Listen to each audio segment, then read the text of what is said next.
ઉનાળાની સિઝન આવે એટલે આપણે ગુંદા અને કેરીનો ભરપૂર ઉપયોગ કરતા હોઈએ છીએ. તો આજે આપણે બનાવીશું ગુંદાનો સંભારો.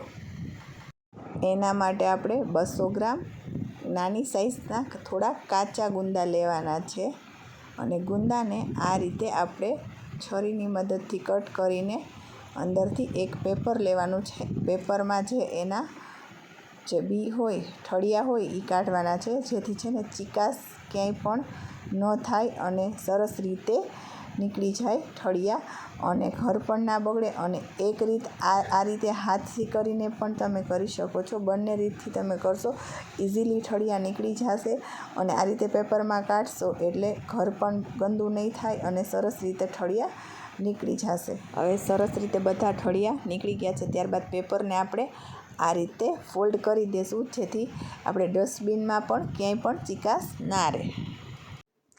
પછી આપણે ગુંદામાં હળદર આ રીતે છાંટી દેવાની છે. આ રીતે છાંટી દઈશું. એકદમ હળદર છટાઈ જાય ત્યારબાદ આપણે નમક એડ કરીશું. ગુંદા ઉપર આ રીતે નમક અને હળદર એડ કરવાની છે.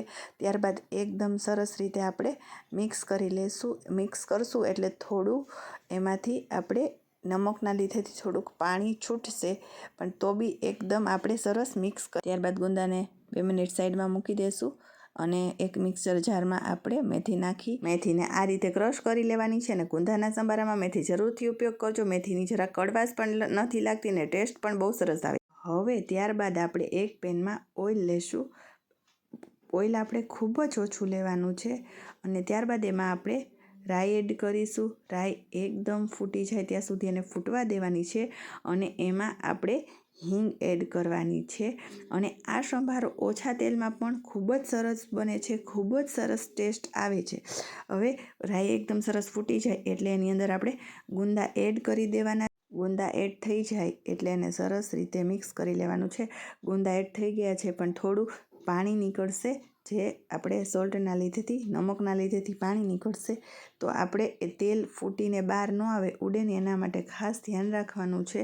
અને ત્યારબાદ આપણે એની ઉપર 2 ચમચી મેથી એડ કરી દેવાની છે ને એકદમ સારી રીતે મિક્સ કરી લેવાનું છે. બધું જ મિક્સ કર્યા બાદ આપણે એને 3 થી 4 મિનિટ માટે કૂક થવા દેવાનું છે. 3 થી 4 મિનિટ પછી આપણે ચેક કરવાનું છે. કલર ચેન્જ થઈ જાય તો એ રેડી આપણું થઈ ગયું છે સંભારો. તો આ રીતે કૂક થઈ જાય એટલે આપણે સંભારો રેડી. તો ગુંદાનો કલર ચેન્જ થઈ ગયો છે, આપણો સંભારો રેડી છે હવે. અને એમાં જો ગુંદા ઉપર રાઈ ચોટેલી છે તે ટેસ્ટમાં ખૂબ જ સરસ લાગે છે, ખાવાની ખૂબ જ મજા આવે છે. અને આપણે એને શાક વગર પણ રોટલી સાથે ખાઈ લઈએ તો પણ ચાલે છે અને ખૂબ જ મજા આવે છે. તો ગુંદાનો ટેસ્ટી સંભારો હવે રેડી છે.